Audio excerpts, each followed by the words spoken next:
દેવું થઈ જતાં ખેડૂતે ગાંજાની ખેતી શરૂ કરી।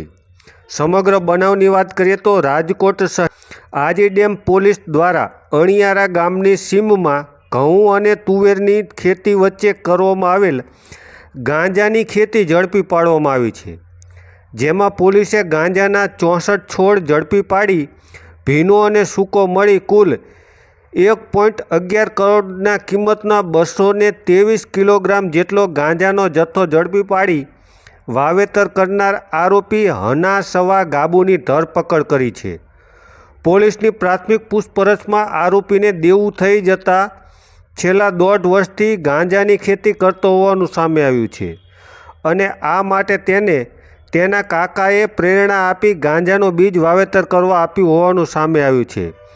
હાલ તો રાજકોટ પોલીસને મોટી સફળતા મળી છે અને આજી ડેમ પોલીસ દ્વારા વધુ તપાસ ચલાવવામાં આવી રહી છે। ત્યારે આ અંગે આજે પ્રેસ કોન્ફરન્સ યોજાઈ હતી, ત્યારે શું કહી રહ્યા છે પ્રેસ કોન્ફરન્સમાં આવો સાંભળીએ।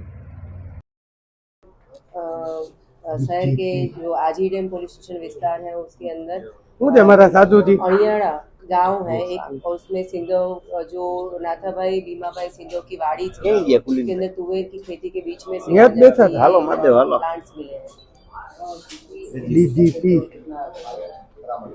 अभी फिलहाल 223 kg गांजा के जो प्लांट्स है वो मिले हैं और 1 करोड़ 11 लाख उसकी प्राइस मोबाइल रिकवर किया गया है।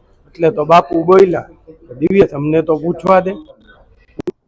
फिलहाल उनके जो हना भाई सवा भाई गाबू करके जो भागीदार थे उसको हमने अरेस्ट किया हुआ है। तो प्राइमरी पता चला है कि पिछले 1.5 साल से ये खेती वो लोग करते थे। मैम इसके अलावा और कौन कौन से शौक से पेशेज के खिलाफ जो कंप्लेंट दर्ज हो सकती है? इसके अंदर पूरे रूट्स में जाके इन्वेस्टिगेशन होगा कि उसको यहाँ प्रेरणा कहाँ से मिली, ये प्लांट कहाँ से वो लाया, कहाँ से वो सीखा, वो किसको बेचने वाला था, इससे पहले भी उसने कितने बार ये किया होगा, और ये जो कोई इसके ऊपर से कोई फाइन प्रोडक्ट बना के वो बेचने वाला होगा तो उसकी भी इन्वेस्टिगेशन होगी। किस किस धारा के अंतर्गत इसके खिलाफ गुनाह दर्ज है?